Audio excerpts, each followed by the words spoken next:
Hey, welcome to our home buyers seminar. I'm Bill Gross out in the field today with my colleague and friend Patricia Castillo. and our mutual friend and lender.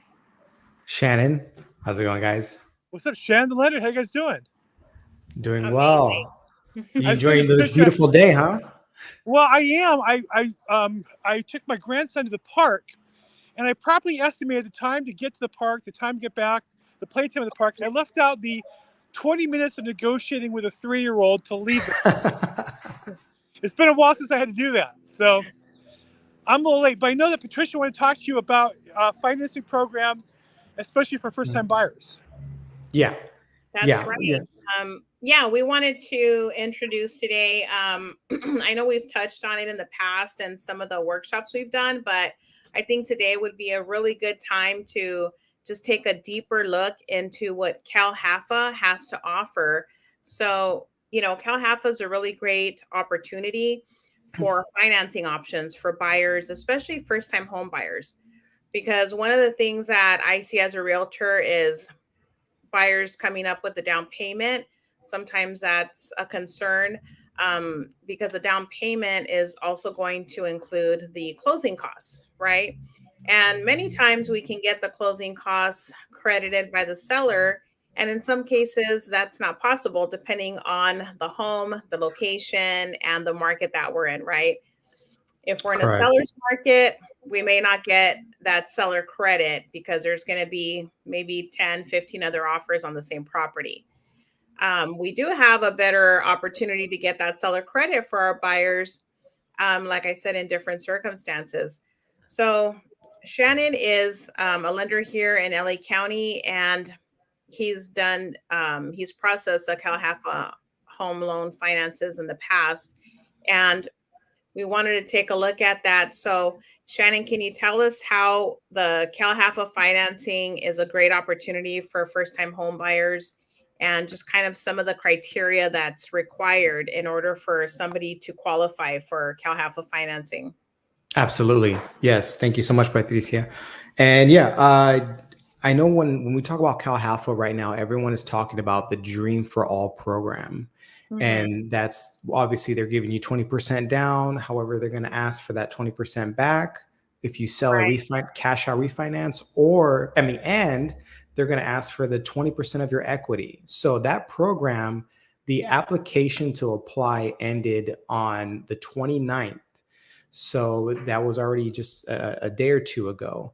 Right. And there was about 18,000 applicants, they said, that submitted. And it's going to be a lottery system. So a lot of people focus on that one. However, a lot of people don't. Let me stop you right there. So you said there were 18,000 applications that were entered into the system.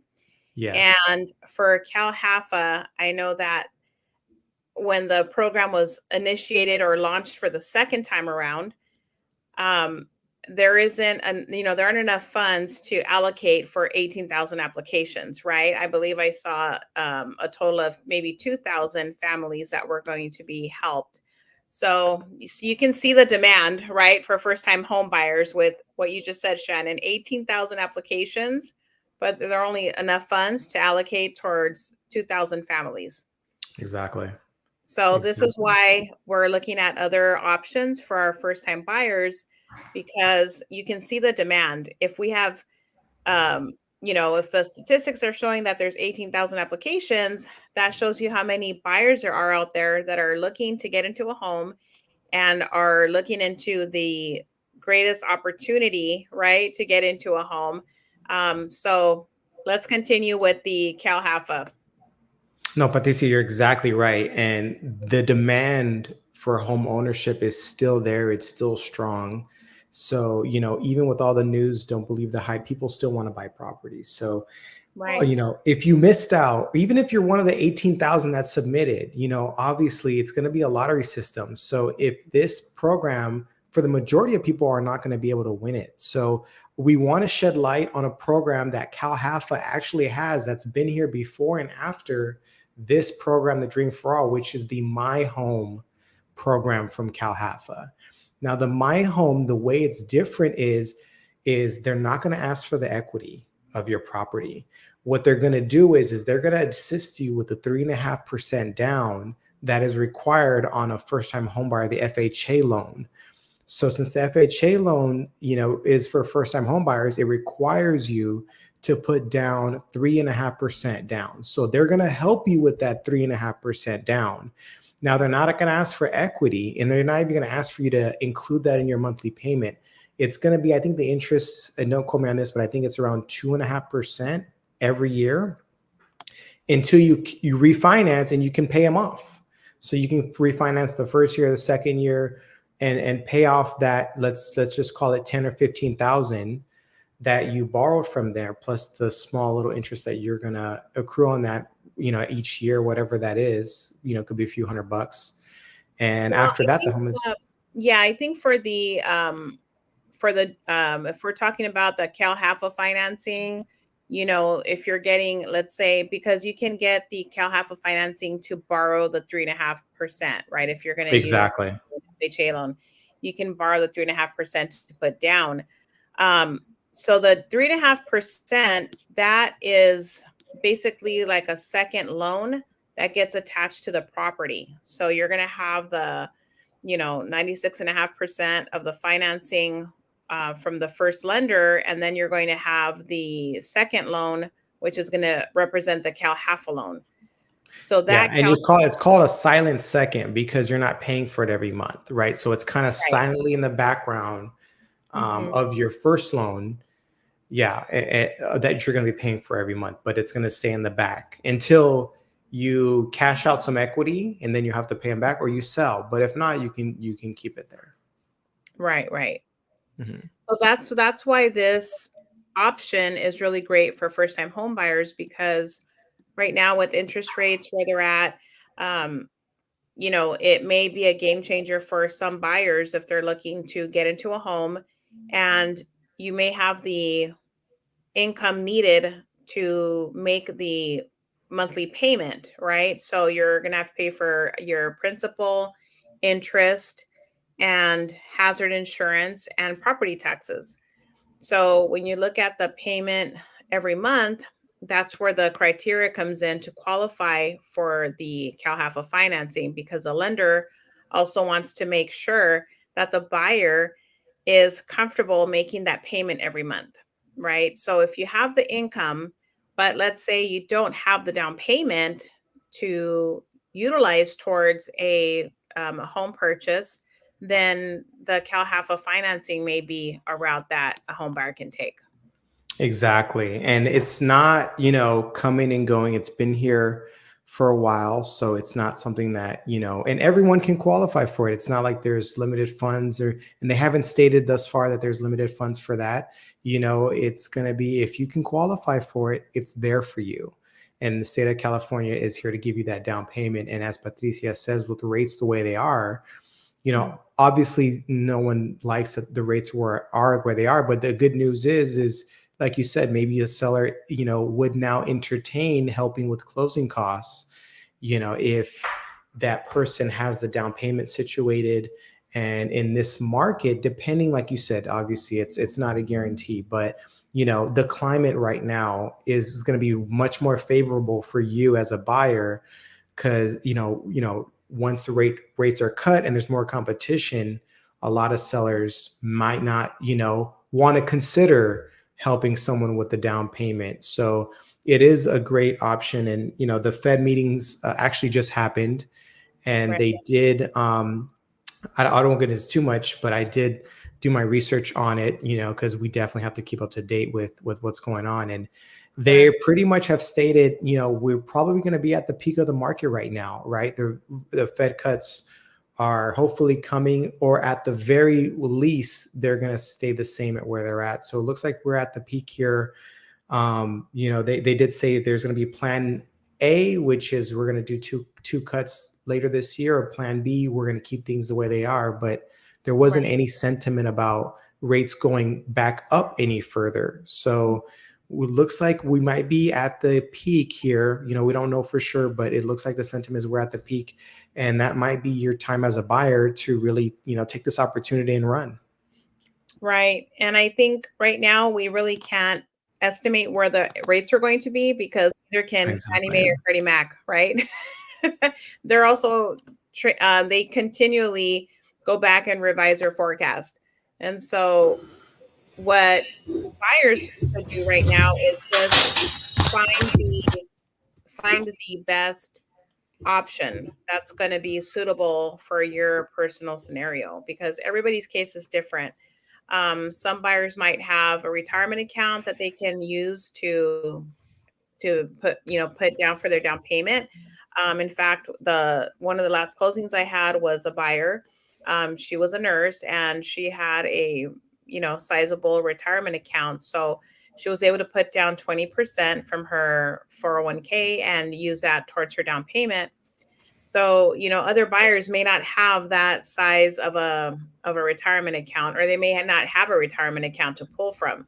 So in that sense, we look at your personal scenario and give you the best option that we feel would work for you. And of course, we provide you with all the information so you can make that educated decision as well. Yeah, and to your point, even if you do have a 401k, if you meet the income requirements or the income limits for this program, you can still, get that money if you wanted to keep some of your money in the account. So this is not even for people that don't even have the funds or the down payment, because I always encourage people, I wouldn't go into a home with having no money anyway, right? So it's not the best decision in the world. So even in looking at these down payment assistance programs, it doesn't mean you don't need to have money or that you shouldn't have money. I don't want to encourage that, but even if you do have some funds or some reserves or 401k, you can still utilize this. The state of California's funds, and as long as you meet their income requirements, you're a first-time home buyer, et cetera, you can utilize this. So this is a tool for you guys. And I've seen people that, again, it's not like, they don't have any money, but, you could use that money for home improvements, for savings, reserves, furniture, whatever the case is. At least, you have the state of California here. If you meet their requirements, they're willing to help you out. Right. And the other thing I want to mention was not all lenders are CalHFA approved. So If you are a buyer and you're looking to, maybe this is interesting you and you're thinking, well, maybe this might be an option for me, I'd like to learn more about it. Not every lender is CalHFA approved. So you would want to speak to, Shannon, or give me a call and, we can figure that out. But you want to make sure you're talking to the right people for this type of financing. Yes, thank you so much. But yeah, I am a approved CalHFA lender. So if you have any questions, feel free to reach out to Patricia. Her number is there. Mm-hmm. And then we can coordinate a time to, again, under their guidelines, see what you qualify for and have that game plan for you in terms of how we can make you a homeowner and, save you some money, or at the very least have some reserves there for you. And I know that, again, when it comes to, real estate and negotiations, these two are some of the best. So you're in good hands. I did close a CalHFA financing, a buyer that was using CalHFA financing a few months ago. And how was your experience? Yeah, very smooth. It worked out really well. There were no delays. The lender was on top of it, and there were no obstacles or anything like that. So it was a very smooth process. Nice. And Patricia, just for me, as representing someone that represents sellers a lot, what makes someone that's coming in with CalHFA still attractive to you as when you're considering an offer? Because, I know maybe someone coming in with cash or whatever, that's easy. But when we're generous enough to accept someone that had a CalHFA finance, but how can they, stand out and be attractive? And what do you look for even when it comes to CalHFA in terms of a bar? Right. That's a great question. So as a listing agent, we're looking at all the terms, not just the financing piece to the offer. So the financing is obviously a large component because that's how the property is going to get sold, is with the financing. But we're also looking at terms, what their terms are as far as like their inspection contingency, and also talking to the lender to see how many days do they truly need for an appraisal and to get the underwriting completed. Those are things that make an offer more attractive as well. So shortening those days is also something that really helps the buyer to get into escrow. sometimes even though those days are shortened, there might be a delay, but at least we know the buyer's committed and everybody's working hard to get the closing done. So an extension might be given, but there's the contingency periods that make an offer stronger. Also, looking at the credit with the lender and just going over the qualifications with the lender. So as long as those qualifications are strong and they've been verified, then a CalHFA offer is still a strong offer. Mine was accepted, and I was representing a buyer that was buying a home, and we had CalHFA financing, but that was pretty much what the listing agent did. They verified my client's finances and got everything under control. So we were able to close, and they're happy homeowners, Right. and these are clients that thought they could only buy a mobile home. They thought they only qualified for a mobile home purchase, and they ended up qualifying for CalHFA financing and getting into a property. Yeah, and you said something there very important. You said, you're looking at the lender's qualification on the borrower, and you're looking at terms. If the terms are shortened or tightened, and for any buyer out there or someone that's looking to buy a home, when a lender is asking you for a bunch of information, I know sometimes it's not always, the most convenient thing. However, the more you give a lender, the more information, the more details, the more documentation, the tighter they can make those terms, and the faster and smoother the process can go once you are in escrow. So if you're doing a lot of the work up front, giving them what they need ahead of time, I know sometimes it's not always, you have a lot of things to do and it takes time to pull a lot of these documents out. But at the end of the day, someone like Patricia, who represents a lot of sellers, it's going to help your case when it comes to, hey, I can close faster.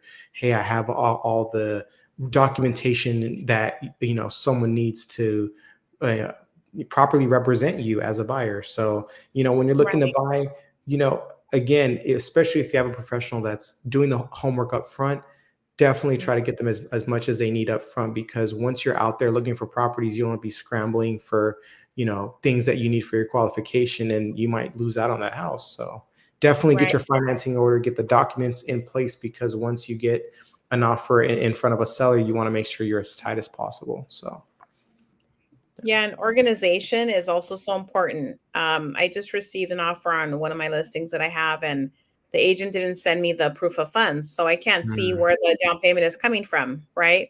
They're stating they have 5%, but I need to see where the 5% is coming from. So it's very critical to work with a real estate agent that is very organized. Your offer is going to be written, it's going to be signed, dated, and everything is going to come over in one email. So it's going to be your offer, your loan approval, the DU summary, which goes into all the findings of the credit and their liabilities, and also where the down payment's coming from, right?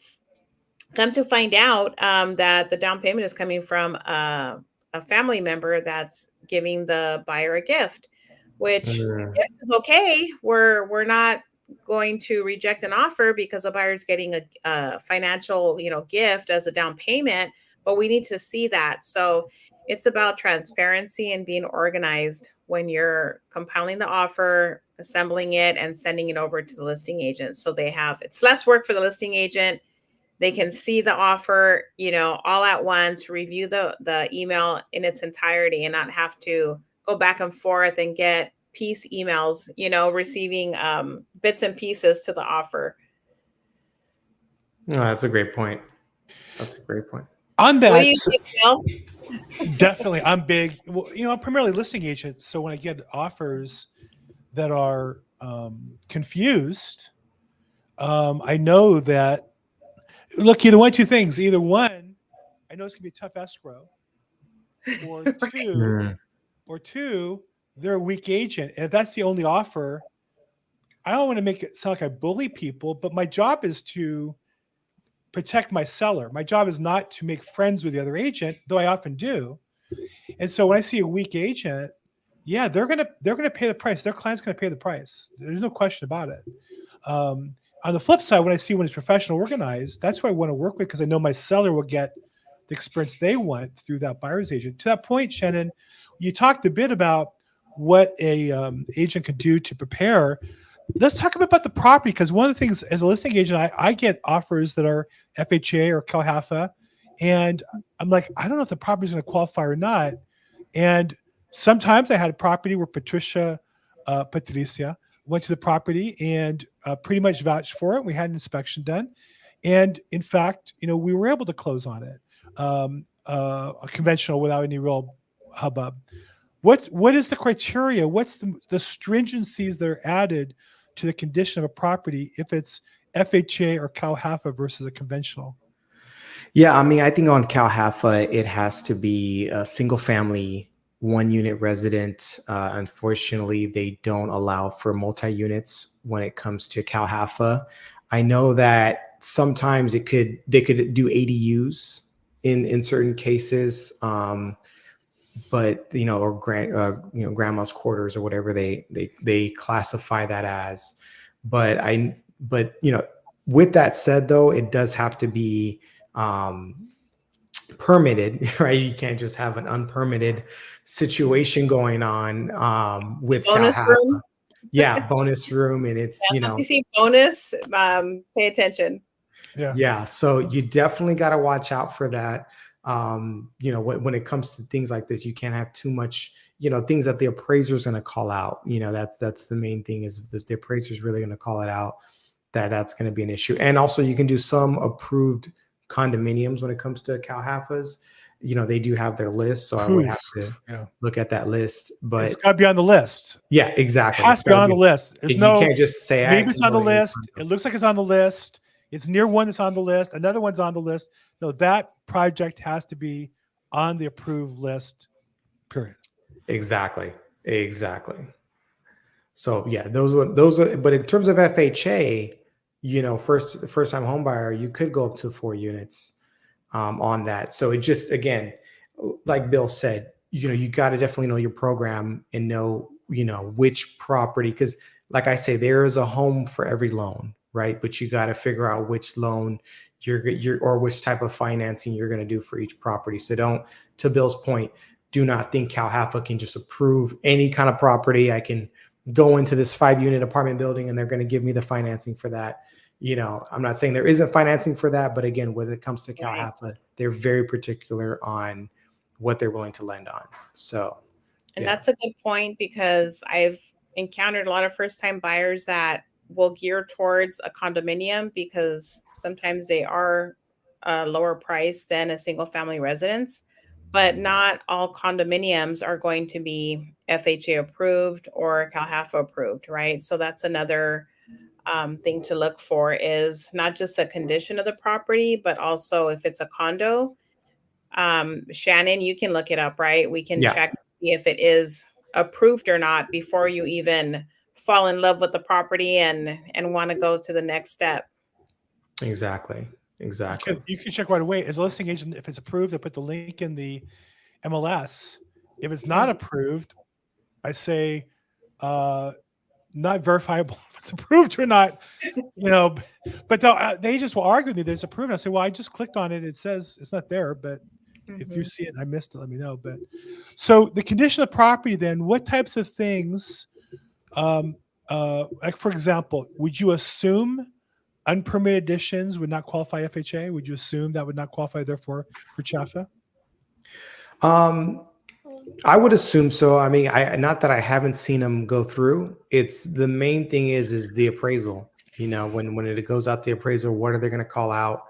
If it's some kind of situation going on in the garage, but can be explained or something like that. That's and here's another thing too: are you adding it to the value of the property or not? That's one thing, because if you're saying, hey, it's a 4 bedrooms, 3 bath, and you're counting a 1 bedroom, 1 bath ADU that's unpermitted in the back, that's obviously going to be a red flag as well. So again, just does it pass the sniff test, right? So that's really what you want to look at is hey, does it pass the sniff test? Not to say that, hey, because especially if you're in LA, you're going to come across a lot of things that are unpermitted, right? I think everyone kind of has seen something. it seems to me if you're not counting it for value, right, and it's safe, it appears to be done in a safe, workmanlike manner, you may not get value for it, which is important because appraiser won't count into square footage. But I'm surprised of late how rarely I've had appraisers require a permit for this addition. They don't do that anymore. Exactly. And so we're able to close on it. We can't get that fourth bedroom count as fourth bedroom and comp it that way, but I may not need to. So very good. Yeah. So I mean, on paper, right? It's got to be in a workmanlike fashion. Obviously, no one's going to put on paper, hey, we're going to accept an unpermitted this or that. But to your point, Bill, if the appraiser goes out there and sees that, hey, this is done in a workmanlike fashion, this property is habitable, you're not counting this extra, especially if it's extra square footage, right? You're not counting that into the value or need to. As long as it passes that, usually they'll be okay with it. They're not going to really, ding you on anything of that nature. And that's what a lot of the underwriters on the lending side want to see is the appraiser calling out anything in writing that has to be addressed. And like you're saying, Bill, nowadays they're pretty relaxed on what they will and will not accept, right? Yeah. If it's extremely Mickey Mouse stuff and hey, someone can get hurt living in this property, that's one thing. But if it's, hey, you know what, they did a little something here that they may or may not have, got a permit on, but it's done okay. You're not trying to count this in the value. You're not really trying to add any income in terms of an ADU or whatever the case is. It's not impeding on our ability to lend. It should be fine. Okay, there you go. So they have from Shannon that they can do it. They can approve anything and just go ahead and write them up. I'm not encouraging any unpermitted work. Okay, I'm not, but you just approved all the unpermitted work we have. So thank you very much. It's worth having you on here just for that today. Thank you so much. No, yeah. But again, it's not up to me. It's not, and I wouldn't say it's up to the appraiser, but I would say the appraiser is the main pretty much meter or person that you really need to get this by. So yeah. Okay. So what else we have going on today? How about those interest rates? So yeah, the Feds met today. Or was it today? I think it was today. And yeah, I mean, Powell really, they gave an outline of what's to come. Obviously, inflation's not where they want it to be. Unemployment's not where they want it to be. But they pretty much gave out two paths, and they said, look, we're either gonna, and like Patricia says, obviously every time the inflation numbers and all these numbers come out, the sentiment can change, right? That's for sure the case here. But in this meeting, they said, you know what? At the landscape that we're looking at, it's either going to be one or two things. Either inflation is going to go down to where we want it, and we're going to do those 2 rate cuts, or number 2, inflation is going to stay where it's at, and the rates are going to stay where they are. One thing that I didn't hear is rates are going to go up, which for me is a good thing, right? They don't have any plans as of yet to keep raising them. Not to say they won't or won't raise, right? That's still up to the banks, but the banks really look at what the Feds do and kind of mirror what the Feds do. So in terms of what the sentiment is now is, hey, you know what?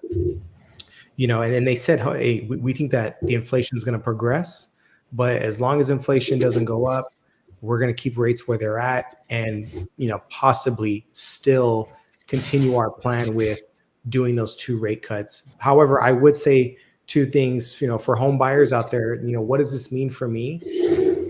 I would say 1, wherever rates are today, let's prepare for the worst, right? Let's just say rates are where they are today. And let's prepare for the worst. If they go down this year, even the more, the better for you, especially if you're already in a home by this time, your equity is going to go up and you can have a more chance to refinance and you're not having to deal with the competition, so just, I would say if you're looking to buy, have the mindset of rates are going to be where they're at, and let's operate with that mentality and let's move forward. And I think a lot of people are really accepting the fact that, hey, this is where rates are. The rate shock is kind of already over and done with, but I wouldn't bank on interest rates going down. I wouldn't just, put all my chips on that bet. What I would say is prepare for the worst. And good and bad news, actually the good news is where we're at today is looking like it's the worst, right? Like I think it only can go down from here, but have that mindset of, hey, this is where things are at, and buy that home. Just make sure your monthly payment is manageable and where it's comfortable for you. And definitely get out and buy a house, because once rates go down, let's say, hey, good news, rates are going to go down. That's not going to mean that the price is going to stay the same, right? So, I would definitely say just, hey, take advantage of this market. Really take advantage of this market as a buyer, and get something that you could definitely call your own at a really good price. And whenever rates go down, whenever that time is, your property value, is only looking bright from there. So, yeah. I think that's the power of real estate, right? In a market of uncertainty, the one certainty, I would say that the housing market, and this was surprising about the news, is much more stable than the U.S. dollar. We have all kinds of attacks on the U.S. dollar. We have other countries looking to go off of it: Iran, China, Russia, with all the geopolitical stuff. And what that means is the dollar becomes less viable. Well, if the dollar is less, the house that you're in is worth more in dollars, because the dollar is worth less. And the rise of Bitcoin. The Bitcoin is really measured. We measure in dollars. So to us, it looks like it went up a lot. It might look less in other countries that have stronger currencies and weaker. But real estate, you hit the point that if you buy a house today, rates may go up, but you're now locked in with that rate. But your housing value will continue to go up. I think I've mentioned this program before. I'm in escrow on a property now, and I'm not closing yet. And I'm fine because I don't have the loan. I don't have the responsibility. But every month the house goes up about, 0.3% in value. And I'm getting that profit while I'm waiting. I'm not really in a hurry to close. I mean, I'm doing my part. I'm not dragging it out. I'm not being dishonest. But like the seller's not ready to move. Fine, take another 6 months. They're going to pay me interest on my money, but the house goes up in value. And so that's where, as a buyer, if it makes sense to buy, you can afford to buy. It's the best time, as long as you can afford it. Don't buy something you can't afford, or don't speculate in something that you can only afford if it goes up in value. Yeah, and that's another thing too. Look at what the government's looking at. They're looking at inflation, and so buying a house is a hedge against inflation. Obviously, like you says, wherever the dollar is going to go, it's going to go. But at least you have your funds tied into an asset that, again, can hedge you against inflation, right? So that way homeowners, they love inflation, right? Because why? My value is going to go up, so, hey, whatever inflation does, it's going to be bad for the renter, not for me. So again, real estate is also a hedge against inflation. And so, because a prime example, if inflation goes, or the rates go down, hey, that inflation is gonna pop back up, and so is your home value. So people that have real estate, especially, inflation is a good thing for them. And one thing that, again, we can guarantee is things are going to go up in value, right? So absolutely. Well, we got a little long today, but I hit it from 2 locations, remote and live. And then we had some really good information today. Shannon, I really appreciate what you bring to the call. Some really good insight on loans. Thanks so much and this is a lender that we use, and I know Patricia has used, and we talked about a transaction together already, Shannon. So thanks for your time today. I appreciate it in particular. And Patricia, always a pleasure to have you here. I know you're very busy now that you're a listing agent. We're lucky to see you anymore. I love being here. Are you kidding? So if someone wanted more information, Patricia, how would they get a hold of you? Yeah. So my cell is the best way, 323-365-9909. Man, you text her. She's on it. So definitely reach out to her there. And Shannon the lender. So when they get a hold of you, do they just they say Shannon the lender, or they Google search Shannon the lender, or how they find you? Yeah.